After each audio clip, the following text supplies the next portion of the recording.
Hello, in this video we're going to talk about the trigonometric identity, which is the Pythagorean identities, or the very famous trigonometric identity.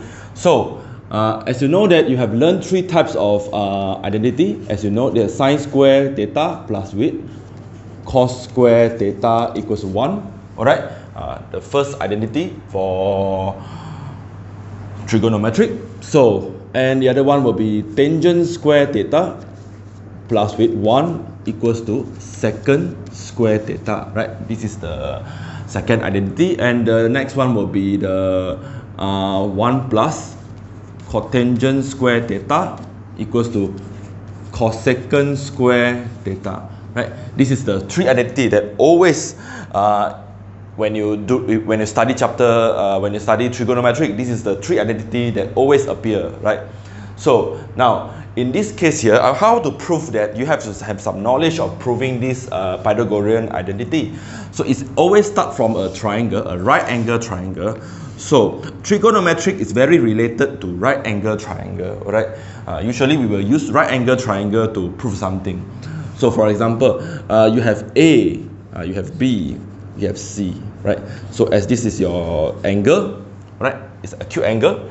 So if you look at this, this is a right angle triangle, right? Right angle triangle, which the hypotenuse and the side that opposite to theta, this angle here is the opposite side, right? So this will be adjacent for this angle, the side for this angle, and this is the side that opposite to this right angle is the longest side, which is hypotenuse, right?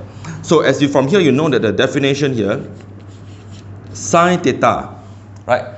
For sine theta, so the definition, the ratio will be the opposite side divided by the length of the opposite side divided by the hypotenuse, right? Hypotenuse. And cos theta is defined as the ratio of the adjacent, the length of the adjacent side divided by the length of hypotenuse. And tangent theta is defined as the opposite divided by the adjacent, right? So this is a very basic trigonometric ratio, right, that you learn during your secondary school. So now, if you look at this, this is very related, because why we name it as Pythagorean identity. Pythagoras relate to Pythagoras. Pythagoras said that a power of 2, the square of the side of a square and b square, a square plus b square will be the same as the hypotenuse square, right?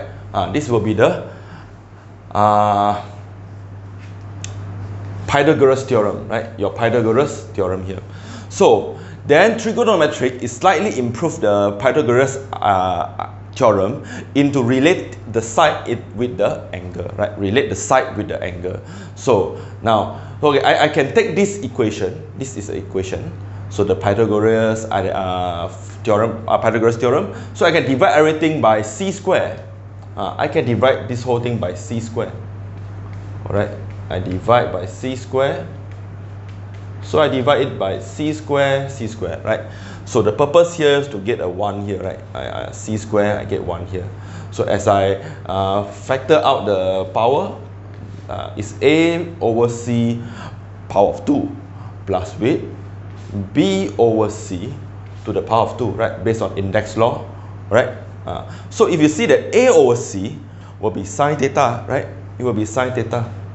So sine theta power of 2 plus with b over c cos theta power of 2, which is equals to 1, right?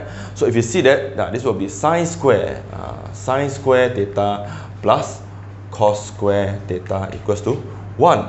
So this will be your Pythagorean identity, the first identity here, because why? It's generated from a Pythagoras theorem, all right? And this is the very close relationship between this and Pythagoras. So sine square plus cos square will be always equals to 1, right? If here is 30, sine square 30 plus cos square 30, it will be also equals to 1. As long as the angle are identical, then this product, the value will be 1, right? So then how to get the other two identity, right? From this, you get from the Pythagoras identity. So now, I can using this identity to improve to getting the other two identities. So, okay, let's see. Sine square theta plus with cos square theta equals to 1, right? So I can divide everything by sine square, right? I can divide everything by sine square, all right? Divide 1 by sine square theta, right? So I just divide by sine square theta. Sorry. Okay, I divide by cos square theta first, right? I follow the order. But cos square theta, so sine square theta over with cos square theta plus with cos square theta divided by cos square theta will be equals to 1, right? As you know that tangent theta is also the ratio of sine theta to cos theta, right? Sine theta to cos theta. So as you know that here, you see that sine over cos, sine square over cos square. So it will become tangent square theta, right? And cos square, sorry, this one you also need to divide by cos square theta, right? Everything need to divide by cos square over cos square. Cos square over cos square, you are getting 1. And 1 over cos, also back to the same thing, you need to understand the reciprocal. If you have secant theta is 1 over cos theta, right? And cosecant theta is defined as 1 over sine theta. Alright? So, if you look at this, 1 over cos, 1 over cos theta, 1 over cos theta square, right? So, 1 over cos theta is defined as secant theta, right? It's defined as secant theta. So, secant theta square, which will give you secant square theta. There's come a second identity. Alright, the second identity. So, okay, I'm going to generate the third identity, the third one. So how? By using the same, this one, sine square plus cos square equals to 1. By divide the 1 with sine square theta, right? Just now divide cos square, now you divide sine square. So divide by sine square, so you have sine square theta over with sine square theta plus with cos square theta over with sine square theta equals to 1, right? 1 divided by sine square theta. So sine square over sine square definitely get 1. So I can write for you here is cos theta over sine theta square. This one will be 1 over sine theta square, right?